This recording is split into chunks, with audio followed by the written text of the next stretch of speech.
Oui, voilà, Shalom, de retour. Je reprends donc le thème, le grand thème, donc dualité et unité dans le livre de la Genèse, à partir donc ces parachutes et surtout celle de Vaïgash.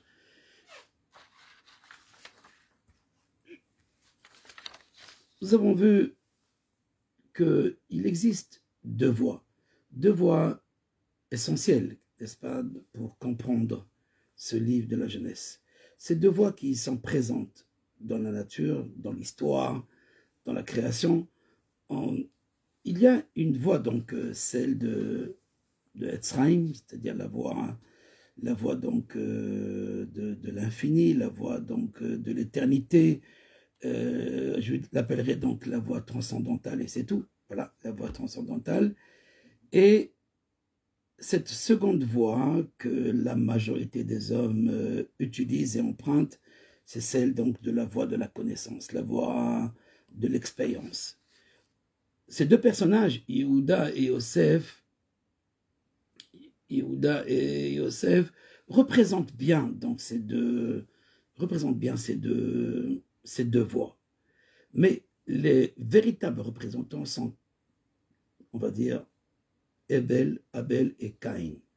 Le premier, c'est Caïn, parce que c'est la voie donc de la conquête, la voie rationnelle, la voie de la terre, la voie naturelle. Et la voie donc du sacrifice, de l'abnégation, c'est celle de Abel, et c'est la voie mystique, c'est la voie aussi on va dire, de l'union. Avant d'aborder donc dualité et unité bien sûr pour Yehuda et dualité pour Yosef, il faut comprendre que Yosef va être le réparateur de la dualité, mais il est dans la dualité. Yehuda ne se trouve pas dans la dualité. Il est confronté à la dualité. Quant à Yosef, il joue avec la dualité.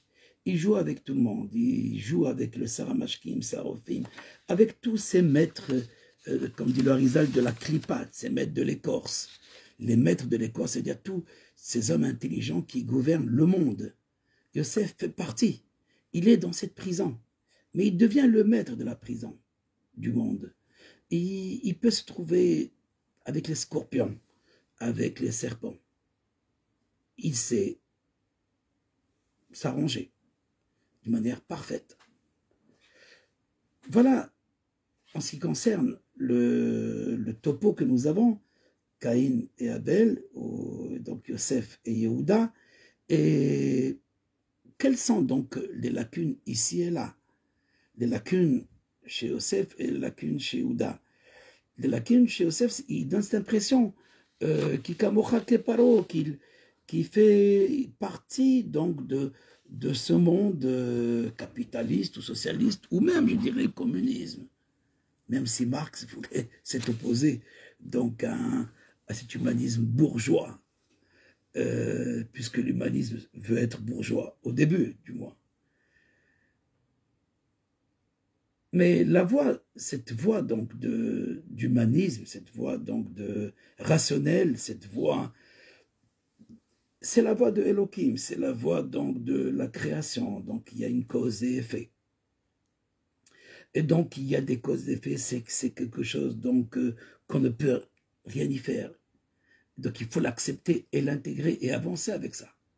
On ne peut pas donc s'opposer à cette voie de cause et effet. Et pourtant, le croyant, donc revenant à Yehuda, chez lui, c'est l'effet. C'est l'effet qui interpelle la cause. Ce n'est pas la cause qui a créé un effet. C'est l'effet. Dieu veut que tu sortes d'Égypte, alors il va amener un rêve de Pharaon.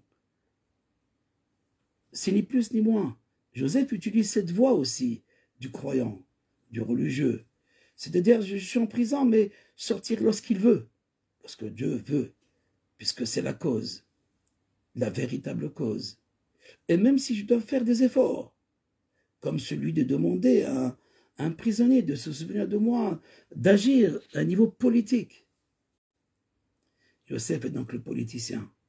Yosef est l'économiste. Yosef, c'est aussi celui qui a compris les causes de la nature. Mais il va les amener à Dieu.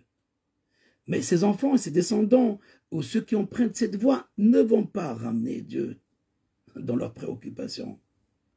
Ils vont se confronter toute leur vie à cette dualité, à eux et à Dieu. Il y a l'homme, il y a Dieu. Donc, Ben Adam, la Makom, Ben Adam, la Havero.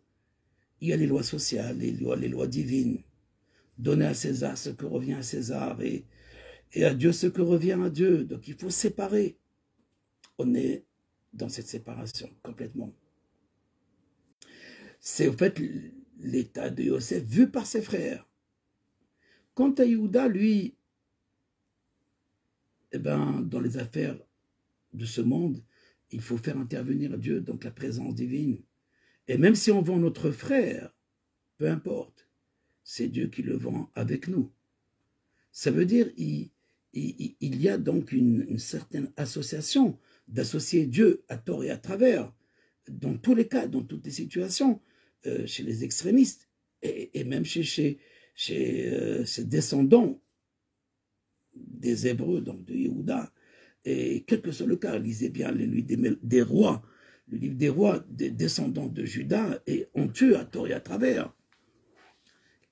Bon, vous allez dire que c'est l'Antiquité, c'est le Moyen-Âge. Non, non, non. C'est une idéologie. Donc, plus tard, cette voie donc du transcendant, la voie transcendantale, amène nécessairement un extrémisme si on n'est pas dans une logique. Donc, chez Judas, il n'y a pas besoin de créer un État. On ne se construit pas. On vit ce qu'on a. On n'a pas, on cherche rien du tout. On laisse aller les choses. Nous sommes Shevet Yehuda Bedochak Betzahar. Shevet Yehuda, à part l'époque de Salomon et de David, qui ont compris, qui a lieu de saisir aussi ses mains et d'œuvrer avec une certaine logique sociale. Quant à Judas lui-même, quand il voit son frère, il dit Kikamocha Keparot, toute cette voix, c'est la voix des goïms, c'est la voix des peuples païens qui s'occupent d'eux. Et ne s'occupent que d'eux. Ils ne s'occupent que du moi, et encore de leur peuple, quand le peuple est avec eux. Mais sinon, les peuples, il y a lieu donc de retirer tout ce qui dérange. Donc, si Yosef correspond à ce monde de l'extériorité, eux ne comprennent pas que, les frères ne comprennent pas que Yosef est en train de réparer l'extériorité, est en train de réparer cette voie donc de la nature, cette voie de la logique naturelle, cette voie donc de l'expérience, cette voie de ce que la perception des sens, cette voie d'égoïme, tout simplement. La voix d'Israël, ce n'est pas la voix d'Israël, c'est la voix de Judas. La voix de Judas, lui, eh ben, c'est Dieu a trouvé notre faute. Si au début, tu ne considérais pas que c'est ta faute, tu l'as vu comme la participation même de la présence divine qui te permet devant ton frère, puisque c'est Dieu qui le veut, et Dieu veut tout, même le contraire de ce que tu peux penser. En fait, tu ne peux pas comprendre qu'est-ce que Dieu veut. Tu ne peux pas savoir qu'est-ce que Dieu veut. Seulement après coup. Après coup, tu dois accepter que c'est Dieu. Mais avant coup, tu n'es pas prophète. Tu ne peux pas savoir donc si Dieu veut ainsi de tuer ou de ne pas tuer. Qu'il meure ou qu'il ne meure pas. Donc, il y a une utilisation, bien sûr, de la part de Judas, comme je disais tout à l'heure, de cette Havaya, de ce Dieu qui est présent, omniprésent, à tort et à travers, jusqu'à un moment où on le met en exil avec nous aussi. Si chez Yehuda, il y a une négation de l'homme, chez Joseph, et chez ses descendants plutôt, il y a une négation de Dieu. En Eloah Israël. Il n'y a pas de Dieu en Israël. Diront un Ahab, un roi donc dans la Samarie qui, faisant partie de cette tribu d'Éphraïm, de Joseph. Donc, la voie rationnelle, la voie humaniste, apparemment, c'est l'Égypte. On doit retourner en Égypte parce que pour comprendre la matrice, pour comprendre la cause et l'effet, la logique, c'est la cause et l'effet. Celui qui ne descend pas en Égypte, Abraham, dit le Zohar, descend en Égypte pour comprendre les véritables causes de la sagesse inférieure, à savoir de la science. Mais non pas pour glorifier la sagesse ou la science inférieure. C'est juste de montrer comment la science inférieure est une servante. Est une servante. Que la philosophie est la servante. Et en aucun cas la reine. Ceci dit, revenons à notre sujet, la voie donc de la dualité, c'est la voie de Joseph. C'est la voie donc de l'expérience, c'est la voie de la logique, c'est la voie de la cause et effet, c'est la voie de Pharaon aussi, c'est la voie du serpent. La voie de Yehuda, apparemment, elle est plus simple. Mais il ne manque pas de problème à Yehuda comme il ne manque pas de problème à Yosef si on ne passe pas la réparation. Chez Yosef, comme nous l'avons vu, il y a une négation de Dieu. Donc de devenir comme les païens et de créer une multitude de dieux qui sont donc les lois, la connaissance de loi. Donc chaque loi me permet donc de considérer un Dieu en tant que tel. Elohim Aherim, ce sont les dieux étrangers. Quant à Yehuda, on tombe dans un panthéisme. C'est quoi le panthéisme? Où on mélange la nature et Dieu. Dieu et la nature. Où l'eau et le bas deviennent un. Oui, quelque part chez les mystiques, on doit arriver à cette voie de l'union. Mais en gardant, bien entendu, une certaine, non pas dichotomie, une certaine intelligibilité qui me permet de considérer le transcendant jusqu'à un certain niveau.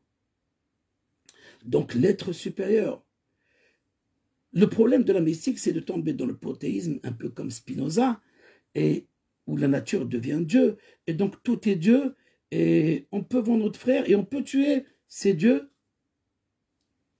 etc., etc. Donc tout est Dieu. Il y a une négation de l'homme. Chez Judas, il y a une négation de l'homme. On peut vendre son frère. Chez Joseph, et plutôt chez ses descendants, parce que Joseph reste un tzaddik quand même, mais ça me fait du mal donc de d'excès Joseph, la case de Joseph, mais la case de Joseph, c'est Caïn. Et Caïn croit en Dieu, comme Joseph croit en Dieu, mais il croit dans les hommes aussi. Il y a un Sarah Mashkim, un Sarah Ophim, il y a dans cette prison qu'on appelle le monde, il y a des maîtres qui ont compris certaines choses, qui ont compris certaines causes.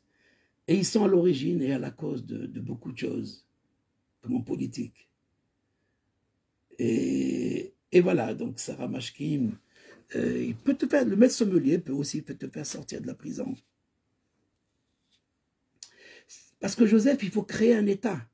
Il y a donc cet esprit rationnel où il faut se regrouper et être comme tous les peuples. Et c'est ce qu'a dit Ephraïm à un moment donné, donc la tribu de Joseph proclame dans notre histoire, Israël Israël doit être comme toutes les nations. Avec un plus, avec un moins, mais doit être comme toutes les nations. On doit faire partie de la famille des nations, alors que la Torah dit clairement, Am Levada Dishkon, un peuple solitaire. Parce que le mystique doit être solitaire, oui, c'est vrai, le mystique est solitaire. Il ne construit rien du tout. Comme Yehuda, il ne construit pas. Ce sont des bergers, nous sommes des bergers. Qu'est-ce que vous faites dans la vie? Rien, on est des bergers.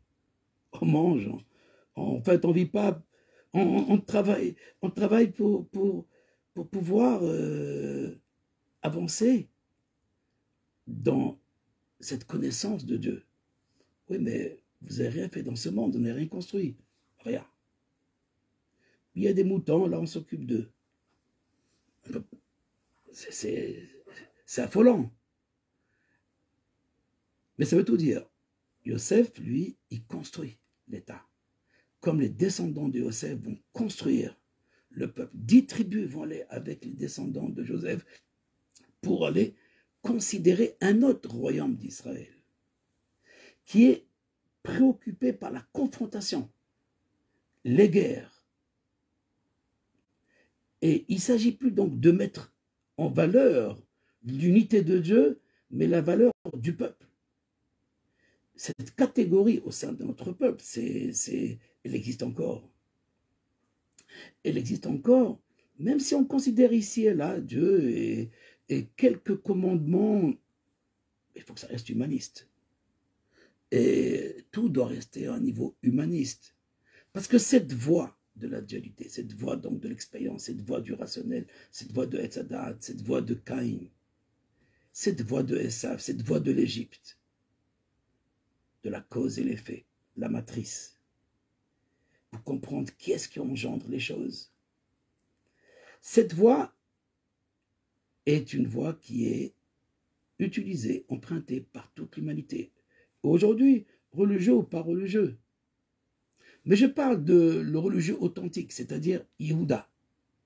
Yehuda, lui,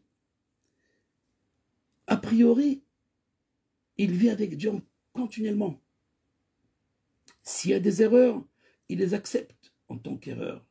Mais en aucun cas, il pense à construire un peuple.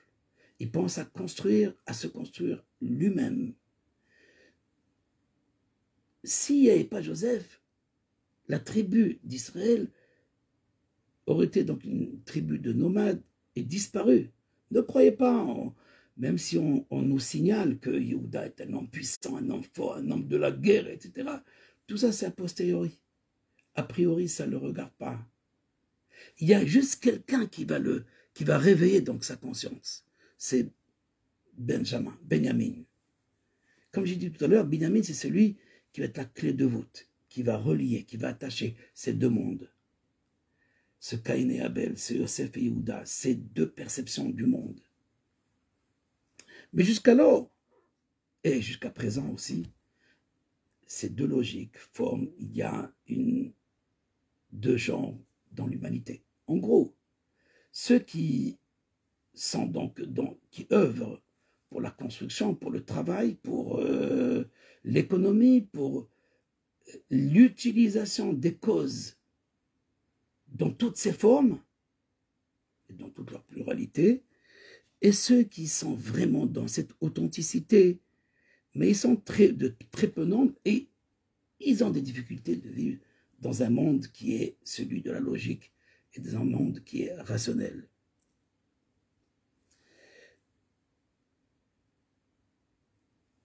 Chez Yehuda, écoutez bien, quand on lui dit, voilà, on a trouvé le verre dans le sac de ton frère Binyamin, donc le principe même, vous l'utilisez. Vous utilisez mon principe, donc le principe, donc celui donc, de la spéculation, celui donc Menachesh, celui donc de devin, comme un médecin qui pense, qui connaît qu'est-ce que c'est la vie.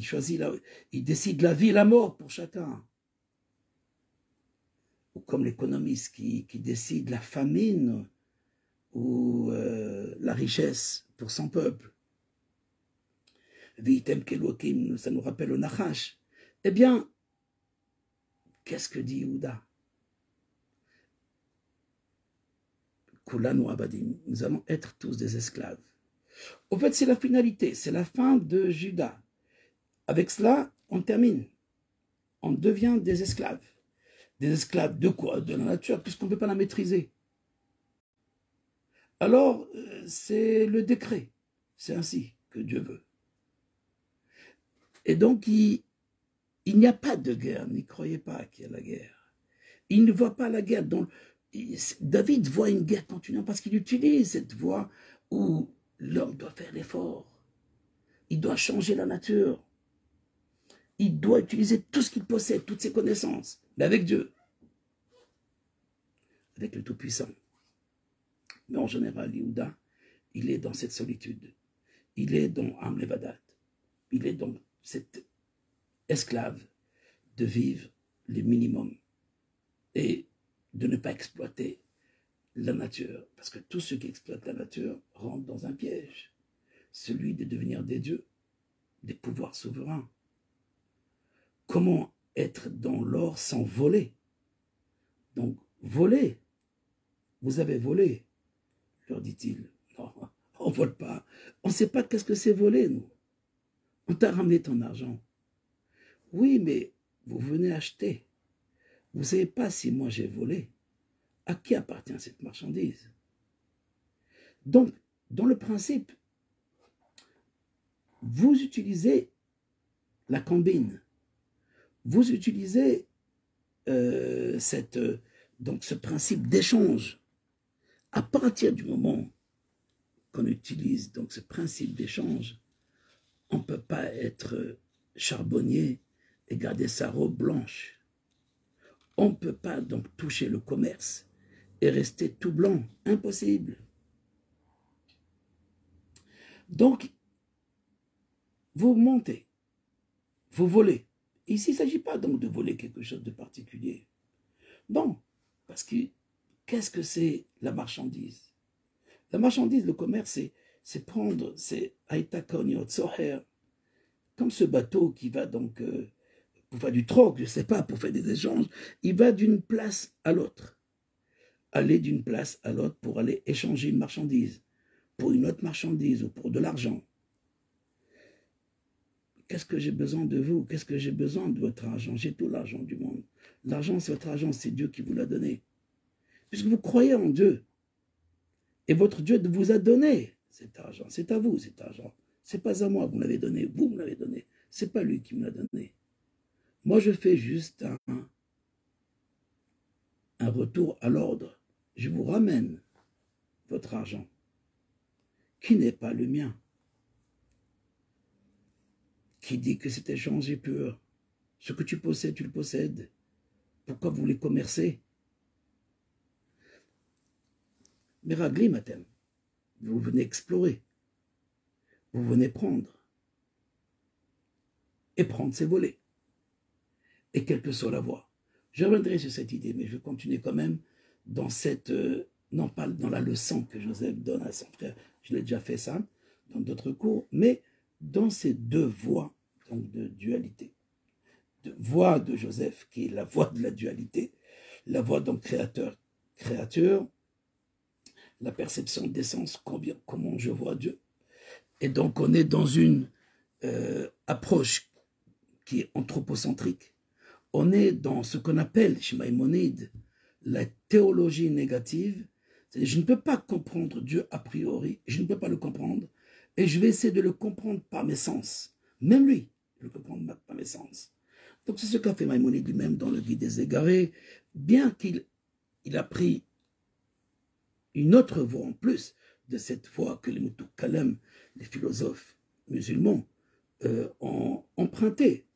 Mais en continuant la voie d'Aristote, tout simplement, et aussi un petit peu de Platon, surtout la voie d'Aristote.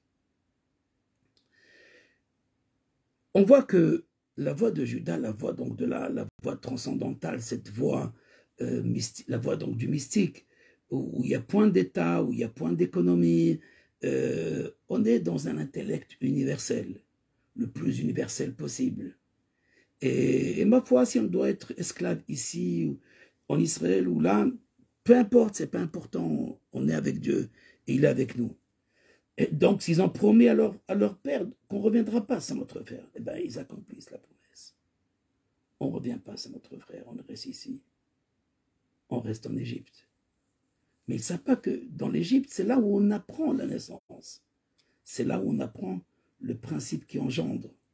C'est l'anti-Youda.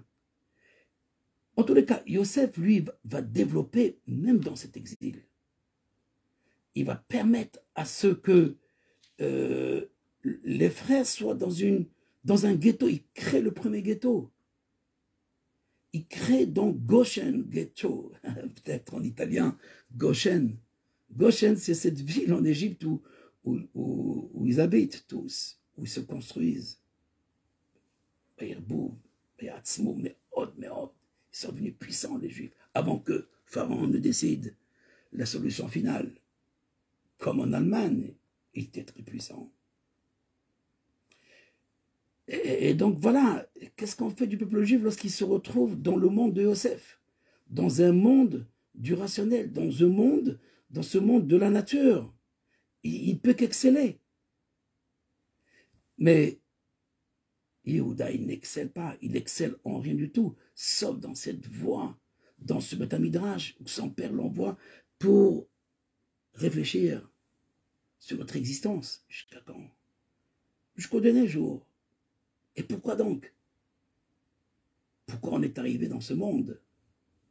Donc le mystique n'a pas de questions même. Il reçoit des réponses, mais il n'a pas de questions, il ne les questionne pas. Il est dans cet intellect universel, on est dans quelque chose qui ne nous appartient pas. Comme j'ai dit tout à l'heure, dans ce monde qu'on peut retrouver chez les soufis, qu'on retrouve chez les kabbalistes aussi, on peut se retrouver dans le mektoub, c'est-à-dire dans le décret, dans le fatalisme total, où notre action est insignifiante et tant mieux, quelque part, et on est considéré dans cette ignorance. Parce que ceux qui sont dans l'humanisme, comme Yosef et ses descendants, alors considèrent l'autre côté comme anti-humanisme. Quand on est avec Dieu, on est automatiquement dans cet anti-humanisme. Comment vivre dans la nature, dans le rationnel, dans ce monde, avec Dieu, sans faire de superstition, sans faire du panthéisme, sans faire des mélanges entre le haut et le bas. Seul le rationnel, seule la connaissance, elle permet de distinguer continuellement un transcendant. Oui, mais je n'ai rien à faire avec ce transcendant.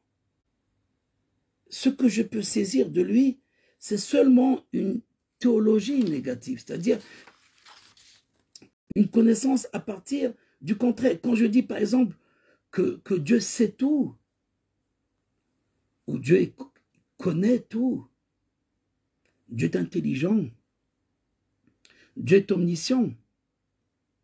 En fait, je ne sais pas qu'est-ce que c'est, dit Maïmonide, comme Yosef. Il va dire, c'est tout simplement, je sais que Dieu...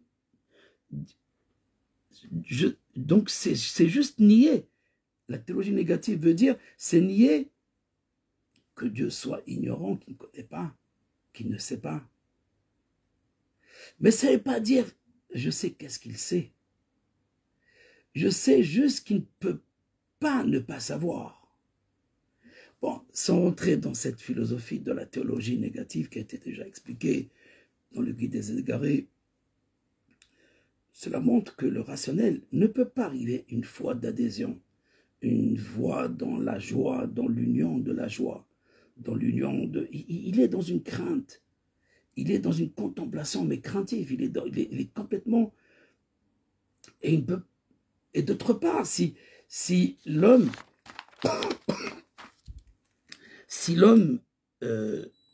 va dans cette voie de l'éternité, il ne peut qu'arriver qu'à une abnégation du temps. Il est dans l'éternité, dans une abnégation du lieu, dans une abnégation des antécédents de nos parents, une abnégation de nos enfants. Alors très bien, dit Yosef, on va donner des lois. On va donner des lois, c'est-à-dire, il y a des lois qui vont nous rappeler qu'il faut respecter son père et sa mère, et qu'il faut éduquer ses enfants.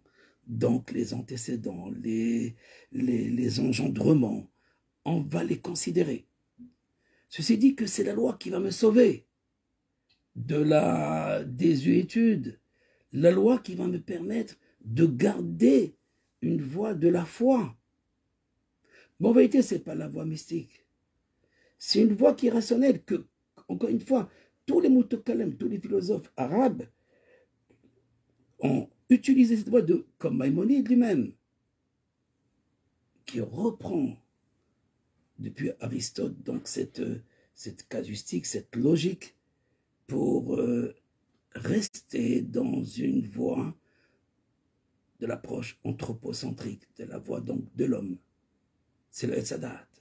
Nous sommes dans l'humanisme total. Alors oui, on a deux voies. On a deux voies, donc c'est très clair. J'ai ajouté cette année pour ceux qui ont suivi depuis le début, une autre dimension donc à cette dichotomie qui existe dans la nature. D'une part, donc, Bereshit, donc il y a ce double Réchit, il y a cette double origine du monde. Il y a une origine du monde qui est dans la voie donc de l'unité absolue, où l'homme s'unit à Dieu. Et là, donc, c'est sa problématique, qui est le panthéisme, comme d'ailleurs les grands chercheurs de la Kabbale, comme Gershon Shalom, va voir dans le Zohar un panthéisme. Quelle bêtise, on ne dira pas encore, mais dans la voie rationnelle, on voit que même si les religions, entre guillemets, qui ont suivi la voie rationnelle, à un moment donné, trébuchent. Ils trébuchent donc quoi? Parce que apparemment, la voie rationnelle, c'est la meilleure voie. J'ai les lois qui me sauvent, qui me protègent. Dans ma foi, dans ma relation avec Dieu.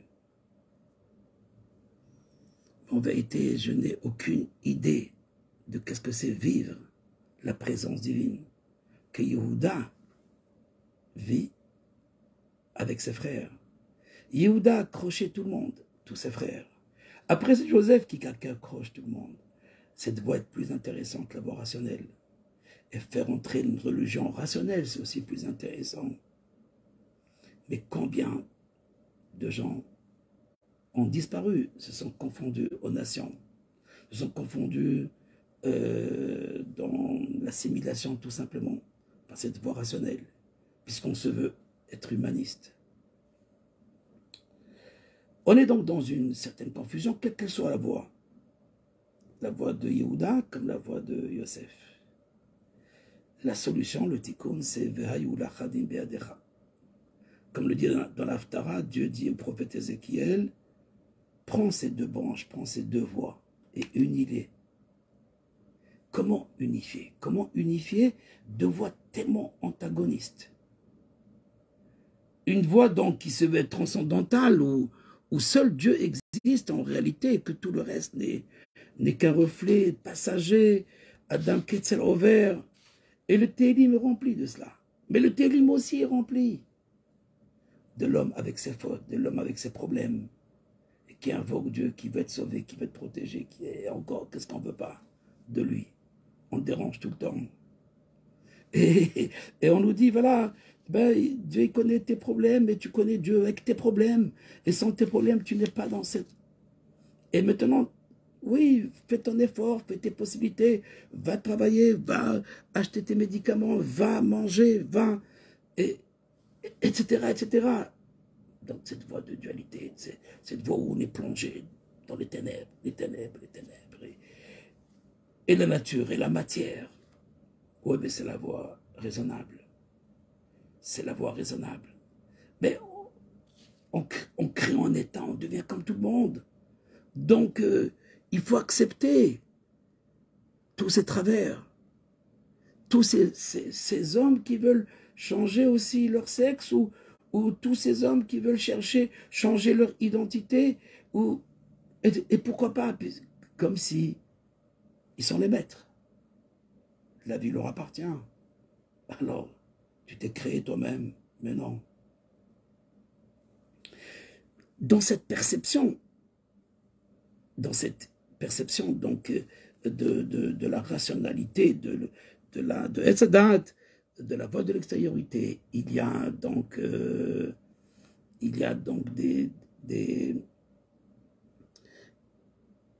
conséquences néfastes. Il y a donc des aliénations. Il y a une aliénation donc de cette dimension. Mais je dirais la même chose chez Yehuda. Aussi, garder une voie mystique.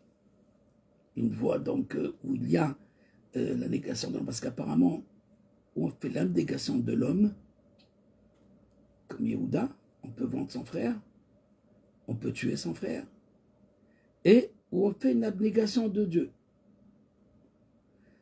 Alors, pour certains, même l'État serait une abnégation de Dieu. Mais non.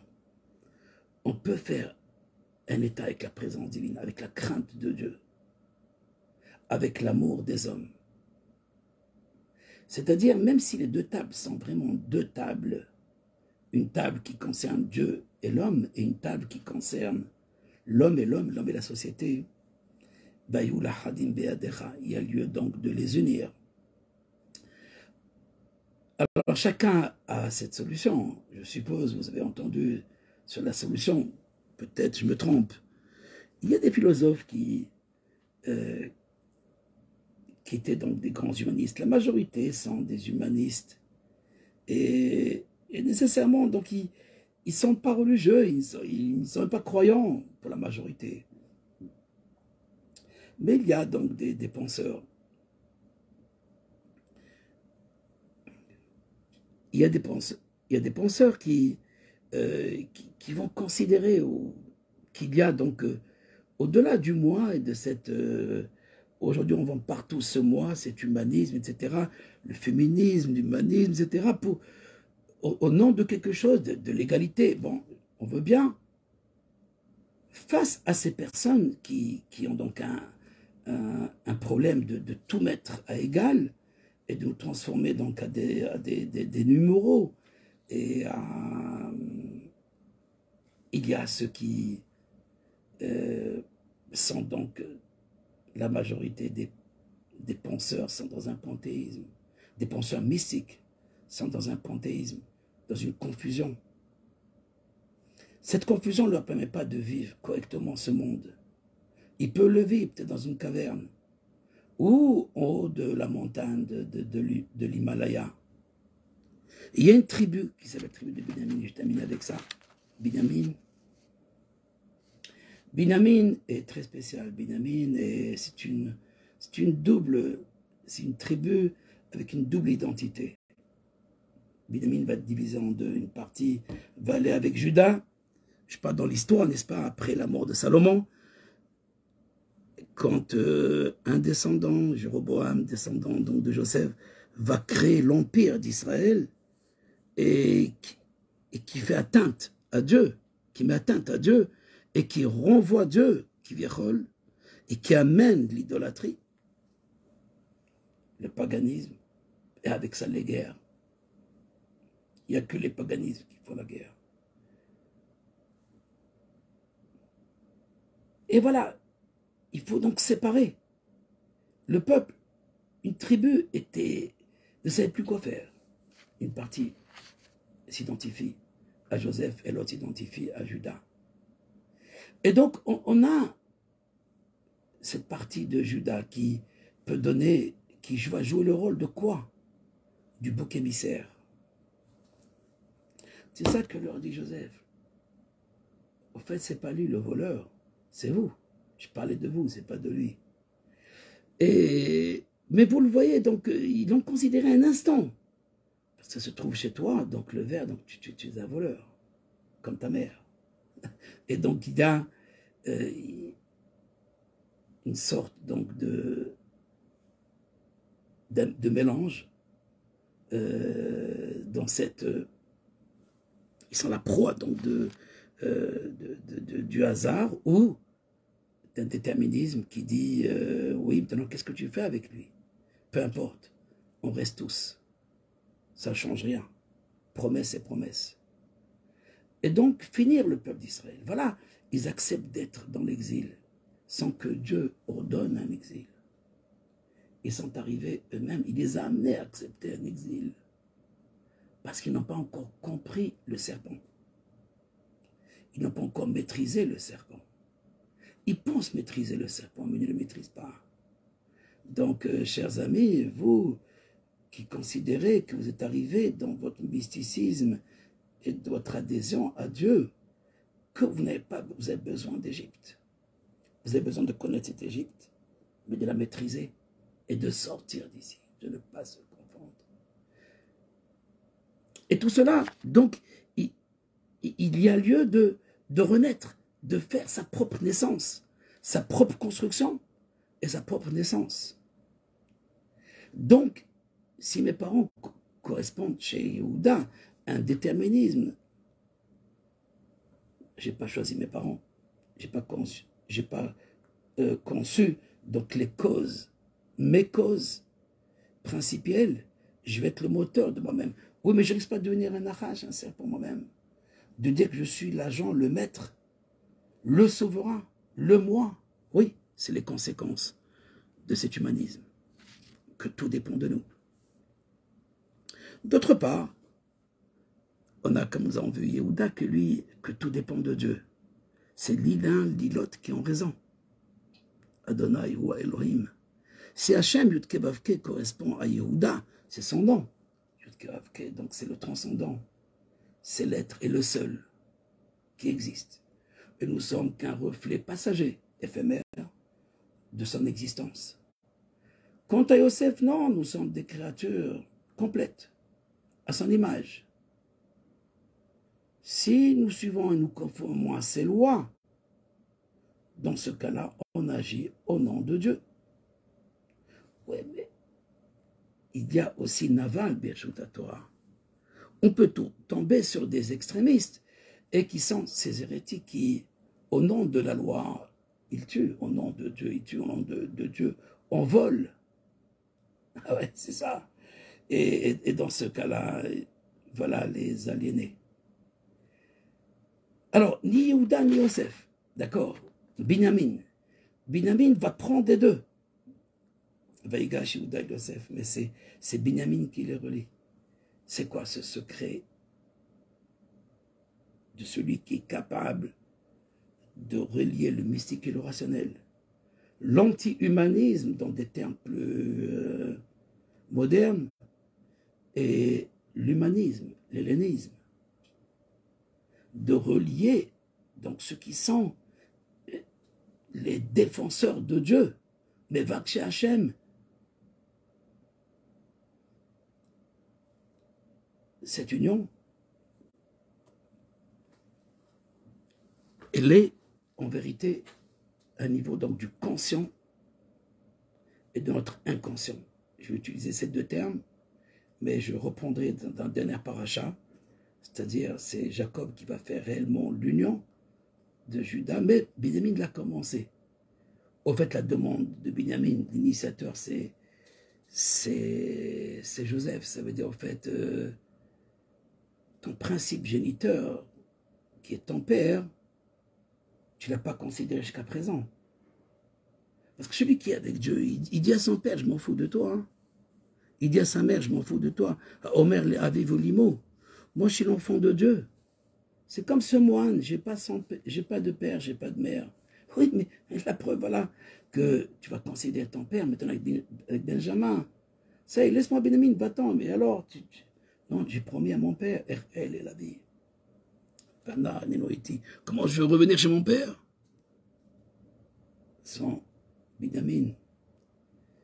Binyamin, c'est, au fait, c'est ce qui était à niveau donc de l'inconscient.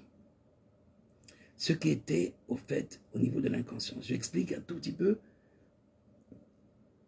Après avoir vu cette rencontre de deux mondes, des antagonismes du monde, on va assister à la fin de cette paracha et surtout dans la prochaine paracha à l'union des antagonismes. Benjamin, Benjamin, c'est celui qui va considérer Joseph, son frère, considérer son père et considérer Yehuda. Il vient avec son frère. On ne veut pas qu'il disparaisse, on ne veut pas qu'il meure, on veut garder une trace de Joseph. On ne renvoie pas, le père n'envoie pas Binyamin parce qu'on veut garder quelqu'un qui nous rappelle. C'est notre inconscient. C'est notre inconscient. Et il y a notre conscient. Notre conscient est lié à l'humanisme, à la nature, à la science, à la connaissance, à l'état, au pouvoir, à l'argent, à l'envie, etc.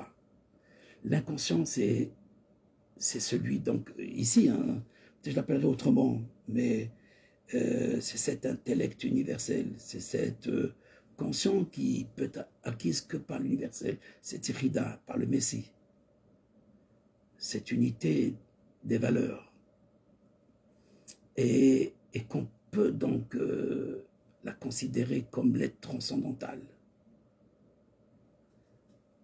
unir ces deux voies, unir Yehuda et Yosef, unir la voie mystique et la voie rationnelle, c'est un grand travail que le Ramchal a fait. C'est un très grand travail que notre maître, Rabbi Moshe Chaim Luzzatto, a réalisé toute sa vie, de réaliser que même la mystique est une rationalité, qu'on peut aussi la comprendre dans cette voie de cause et effet, sans faire la négation de l'homme et sans faire la négation de Dieu, parce que un c'est le machal et l'autre c'est le nimshal. Ce paradigme s'explique que par la métaphore, il y a le machal, c'est-à-dire l'exemple ou la métaphore. Il y a le nimshal, c'est-à-dire l'interprétation de la métaphore. Et il y a une réalité qui est absolue, qui nous échappe. C'est Dieu, c'est le Tout-Puissant. Et il y a une réalité qui ne nous échappe pas, qu'on la voit, quand on la tâtonne. Et l'une est une expression de l'autre. Enfin, je dis l'une, c'est cette partie qui s'appelle l'homme, l'image de Dieu, qu'on appelle l'image de Dieu, même si ce n'est pas une image, même si on est dans un anthropomorphisme, et presque, encore une fois, dans ce panthéisme, dans ce mélange. Non, c'est une réalité. Mais qu'il faut le distinguer. Il faut le distinguer par cette clé de voûte. Dès qu'on n'a pas cette clé, c'est la confusion, c'est la folie. C'est le mystique fou et arrogant. C'est l'extrémisme. Et de l'autre côté, on a le rationnel, qui est aussi hérétique et qui ne comprend pas grand-chose. Il y a lieu donc de ces deux forces, de ces deux principes, de ces deux pôles pour vivre une vie non pas dans un futur, à savoir dans un Gan Eden ou dans une abnégation de ce monde, non. Il ne faut pas faire une idéalisation de l'humanisme. Il ne faut pas le transformer en idéologie. Sinon, on tombe aussi dans cet extrémisme. Et il y a lieu donc de rattacher, d'unir. D'unir ces deux antagonismes. Et de ce fait, on n'est plus un bouc émissaire. Le mystique n'est pas un bouc émissaire. Binyamin ne sera pas un bouc émissaire. Et la reine Esther, qui vient de Binyamin, elle se trouve aussi dans le monde de l'écorce. Elle règne dans le monde de l'écorce. Donc, Binyamin, comme on va le voir dans nos prochains cours, c'est cette image qui n'a pas été développée. C'était la clé de voûte. C'est le principe même de l'union de Hachem ou Elohim, entre le transcendant et l'immanent, entre Caïn et Abel, entre Yehuda et Yosef, entre ces deux origines de la création, parce qu'il y a deux origines de la création. Une origine qui reste attachée à l'infini et une origine qui est détachée de l'infini, et c'est le rationnel. Entre cet intellect qui est naturel et cet intellect qui est universel, en les reliant les deux, sans considérer le moi comme l'idéologie, ou sans considérer aussi l'être suprême comme une idéologie. L'être suprême comme une idéologie, c'est de la folie. Il ne peut être considéré ou par la loi, c'est-à-dire chez les rationnels, par la loi, c'est la loi qui me permet de m'attacher à lui, parce que je n'ai pas d'autre moyen pour m'attacher, je ne le connais pas autrement. Et l'autre qui le connaît autrement, par la prière, par l'union, et plus que quand on dit la prière, c'est la méditation, il doit rester les pieds sur terre pour pouvoir engendrer. Et donc, c'est de relier le conscient, le Keli. Parce que le Keli, c'est le conscient, il est le réceptacle de l'inconscient. Et notre inconscient, pour les rationnels, l'inconscient, c'est Dieu. Et pour les mystiques, leur inconscient, c'est l'homme. Voilà donc pour aujourd'hui. Et à très bientôt. J'espère qu'il y aura une personne, quelqu'un parmi vous, Ben Hachem, qui pourrait résumer, surtout les Dénélim, parce que tout le reste, je pense que je l'avais dit déjà, et c'est déjà écrit, mais toute cette conclusion et cette distinction entre Yehuda et Yosef, telle qu'on a fait aujourd'hui, dans cette deuxième partie, je pense qu'elle peut apporter à beaucoup de monde. Et donc je vous souhaite une belle soirée et une bonne continuité. Ben Hachem, dans cette voie de l'étude de l'union et de la réparation. Kol Tov, Shalom.